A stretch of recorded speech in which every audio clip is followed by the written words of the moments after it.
The C64 Mini. I'm a bit out of sync with this. It's been a while since I've had this sat in my collection for ages, but I haven't had a chance to get it out yet and have a play with it. I opened it up when I first got it, thought, that's brilliant, put it all back together and thought, sod it, we'll see what happens. Fast forward 3 months later. So here we go. Excuse that creaking, I've got a new chair, it's not my knees. Right, so C64 Mini. 64 classic retro games included. Classic retro games. Let me give you a list there if you want to pause it. Not going to go through them. But you got California Games, Boulder Dash, Paradroid, Pit Stop 2, Jumpman, Iridium, Winter Games. Some classic C64 games there as well. But if you're not happy with them, I'm going to show you how you can put more games on there. But we'll come to that in a minute. That's the edge of the box, nothing in there. Right then. Let's get this bad boy open. The C64 Mini, not to be confused with the C64, which is a completely different console. Let's see what we can get if we open this up. Very nice little computer and a little joystick. Get that out first. Yeah, it doesn't come like this, I've just opened it up to see what it's all about. So, what do we have? HDMI port. Lovely stuff. Power cord. And then in here.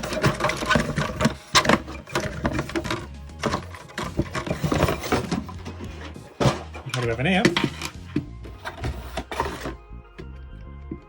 Not micro switched. Oh, that's not very good.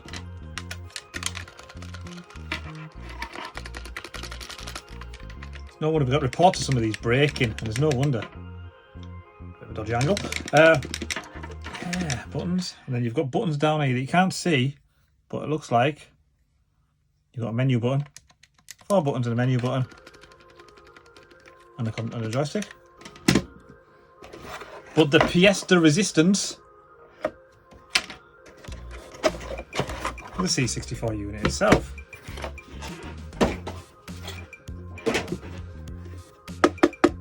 Yes, it's full of plastic. Yes, there's not a right lot in there. Yes, it'll just be a thing on a chip. Can I get in there if I really wanted to? I don't really want to get in there, but it'll just be a system on a chip. Buttons don't work, but it makes no difference because in this video we're going to get this up and running. We're going to show you what it's all about, and then we're also going to show you how to install a new firmware and put your own games into the USB port on the side there and play your own games that you want, the Commodore 64 games. What else is in the box? Let's just reach down here. C64 Mini Quick Guide, which looks a little bit like the old school C64 instruction books. Gives you all the information that you need in there. Oh, all of 1, 2, 3, 4 pages. Then you go into François. Then you go into Espanol. And we're going to, that's it.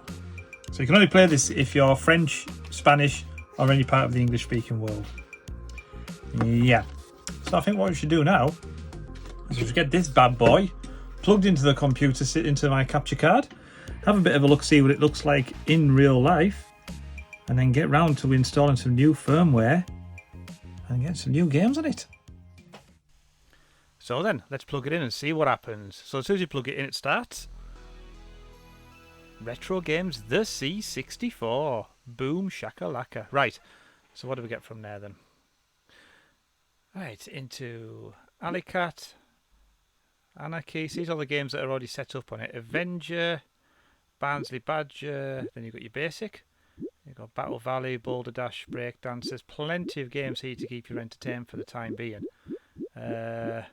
Farming Simulator. Let's have a bit of Farming Simulator later, I think. 2018. It's one of the new ones. Firelord, Gribbly's Day Out, Heartland, Hero Robotics Highway Encounter, So like I said in the back of the box, there's over 60 games on this system. Let's go into one and see how we actually make it work in a second. If we go down to School Days, what a game that is. Anyway, if we go down to these here, you've got the display options. And of course, we're going to have it on European 4x3 because I'm a European 4x3 kind of guy. And these games should be played in 4x3. Don't let anybody tell you otherwise. you've got the language, obviously English, OBS. Then we've got the settings as well, so you can choose what keyboard you want. Obviously I'm in the UK, so I'm going to have UK keyboard. Any legal notices, which you go to the bottom and automatically accept. System information. Now there's no firmware update found on that, but I'm going to show you how to do that a little later on. Shut down the device if you really want to. I'm not going to do it at the moment. And then you've got your factory reset as well. You've also got a reset button on the side of the console as well if you just want to press it on a hard reset. But let's go into the games and see what the crack is. Let's go into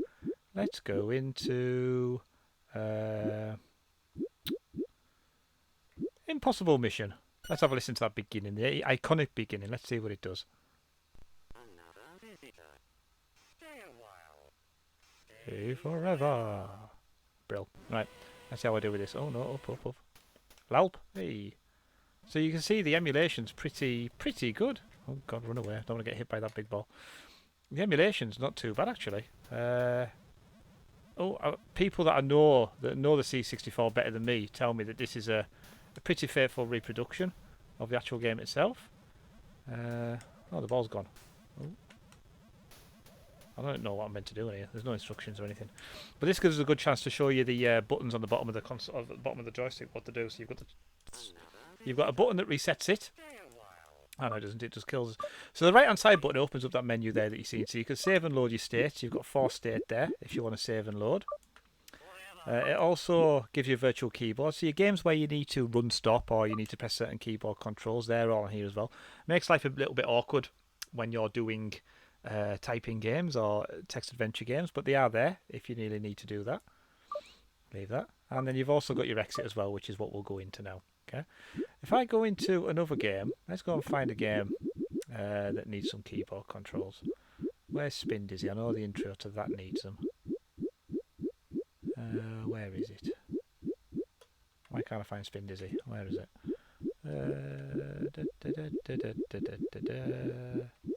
There we go, Spin Dizzy. There we go. I don't like this joystick. I've got to be said, it's one bad thing. The joystick's not very good, but there you go. So when you load up Spin Dizzy on here, you see the options at the bottom: fire, scores, options, and help. Now you can go into the menu if you really want to, but I've plugged a USB keyboard into the closest USB socket on the actual system itself, and if I press S on the keyboard, it actually works. So you can plug in a USB keyboard if you really wanted to as well. I mean, only if you really wanted to, like. Press fight start, then we'll play Spin Dizzy as well. Bit of Spin Dizzy. Oh, I was never very good at this game on the Amstrad. Oh, I swore, said Amstrad. But I am an Amstrad fan. That's what I grew up with. I grew up with the C64. Not ever. I grew up with the CPC 464. Freudian slip there. Never had any Spectrum, which I know some of the Spectrum listeners are going to be annoyed at. And potential. Oh, I'm dead. Well, that worked well. Now let's come out with that then, because I want to show you something else that's on here. Now I'm not going to go through all the games, because if you're a fan of the C64, you'll know these games themselves. Thing on a Spring. I just seen that there, didn't I? Might have a game of that in a minute. The other thing that's on here is a fully fledged version of not Microsoft Basic. That would be stupid. Of C64 Basic. And because I've got a keyboard plugged in, I can do some typing.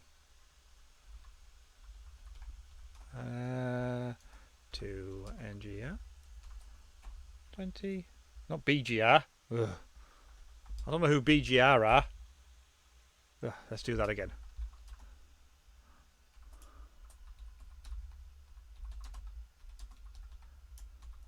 That's better. So if I type in run,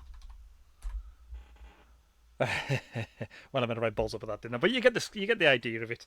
And because I don't know what the run stop button is allocated to on this emulator, I'm just going to go into here, and we are just going to go run stop.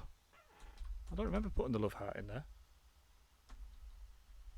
Anyway, so yeah, it's as simple as that, really. That is your basic onto the computer.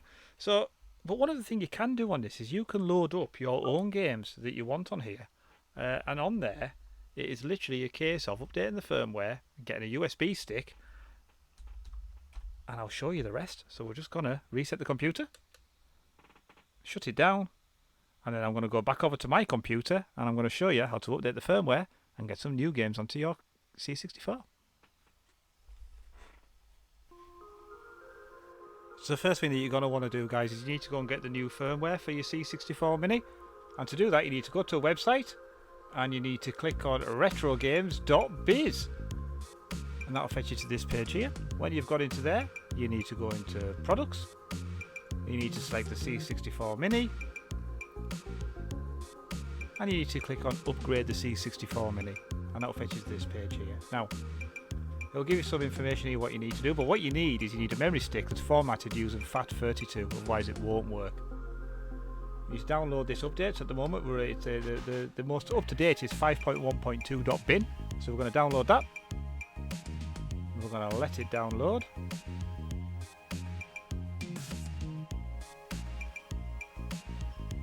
And then when that's finished downloading, this is a memory a USB stick that I've got that's just sat there quite happily being all empty and being all stuff. We're going to drag that into the memory card.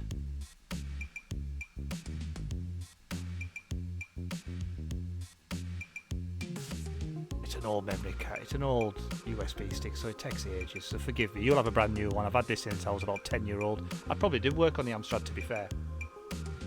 And I've got a few other things going on in the background. So when that's finished, eventually, there we go. All we need to do now is go and put that into the C64 and see what happens. So we're going to go back over there. So we're back over here again. We're uploading the... we've just started up the C64 again. And I'm going to bob in the memory card. USB stick, sorry. There we go. And if we scroll down to settings, go into system information. We need to obviously give it a little second because this memory card's a bit rubbish. And what it does is, do you wish to upgrade the firmware? We're going to press apply. Now that's going to flash the firmware onto the C64. And then we'll come back when that's done.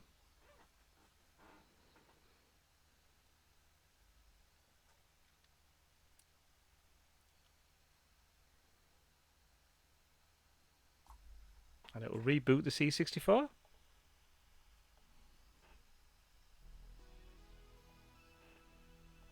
That's rebooting.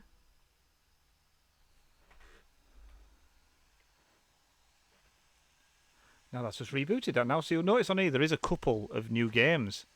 Let's go across. A game called Hessian, released in 2016, so that's a new game. And a game called Pet Snake.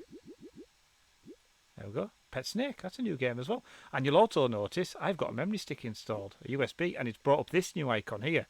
If we go into that, there's nothing in there at the moment, but there will be in a second. So we're going to go back over to my computer, and I'm going to show you how to get some more C64 games onto this computer system. So now we're back over onto the computer, guys. I've installed my USB stick into the computer and opened it up. And I've also got some C64 games here, sat here in a D64 format. And they do play T64 as well, but we're just going to see how they go. So we're going to drag a bit of Ghostbusters maybe. How about a bit of Afterburner? How about a little bit of Rockstar Ate My Hamster? Let's see if we can get that to work. And what about Simpsons Bat versus the Space Mutants? There we go. Now I'm just going to eject the USB stick safely, obvs, and then we'll go back over to the computer and see what happens. Over to the C64, that is, obviously. So I've inputted the USB stick into the C64, but I've also had to put in a USB expander as well, because I've got the keyboard, the USB stick and the joystick plugged in as well. There's only two, so you need to put a USB extender in there. So that's what we've got. So if we go down here to the USB icon, it fetches up all the games here. So let's just see what happens. How about a bit of Rockstar Ate My Hamster? See if it works. Might not. Let's see what happens. So you just press the button to load it up. It does a little bit of a loading screen like this. Good to see Commodore 64 Basic back in action. Oh, we've got the crack screen. That's always good. What button do I have to press? That one there. See if that works. Oh, spacebar seemed to do it. Of course not. Don't want unlimited money. Let's not cheat. Although if I play this at a later date, I might end up cheating. You never know. Ah, there we go. Commodore 64. Rockstar Ate My Hamster.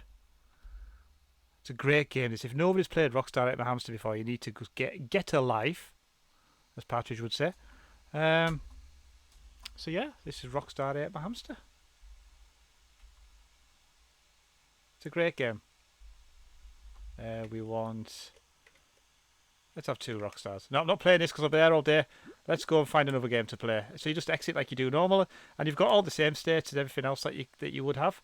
Afterburner.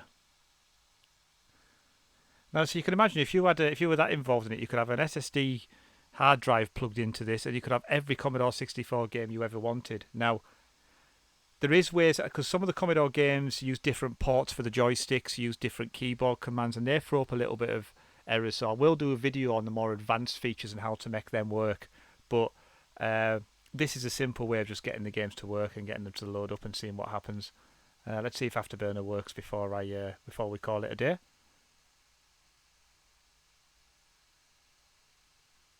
Don't think it's doing anything. Some of them don't. It's just a trial and error. It depends where you've got the actual ROMs images from. Let's try another game then. Like I say, it's trial and error. Ghostbusters.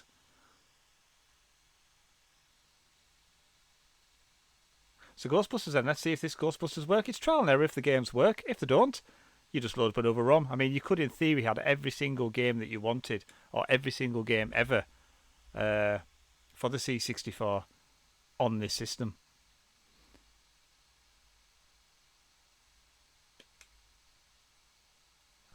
And like I say, are you ready? Ghostbusters. And like I say, it's trial and error if they work. There is some more advanced features because some of the games use different joystick ports and some of them use different keyboards. So you have to figure out how to make that work. And I will do another video. Like I said earlier, I will do another video eventually. Are you ready for the song? This is the best bit of it. I'm going to talk over it because I don't want to get a copyright strike, but we'll see what's going on. Ghostbusters. You gonna sing? If there's something strange, no, you don't want to hear me sing. Let's play the game. So I've now got Ghostbusters on my C64. So guys, thanks for watching. If you still are, if you're not, then obviously don't. And there will be a follow-up video to this because this is going to be the video. This was a video unboxing a C64, showing what you can do with it. There's going to be another follow-up video with some more advanced instructions on how to get multi-load games and all that kind of stuff working, and how to get other types of images and how to use different keyboards and joysticks if you need to. But like I say, guys, thanks for watching. Don't forget to like and subscribe, and we'll see you next time.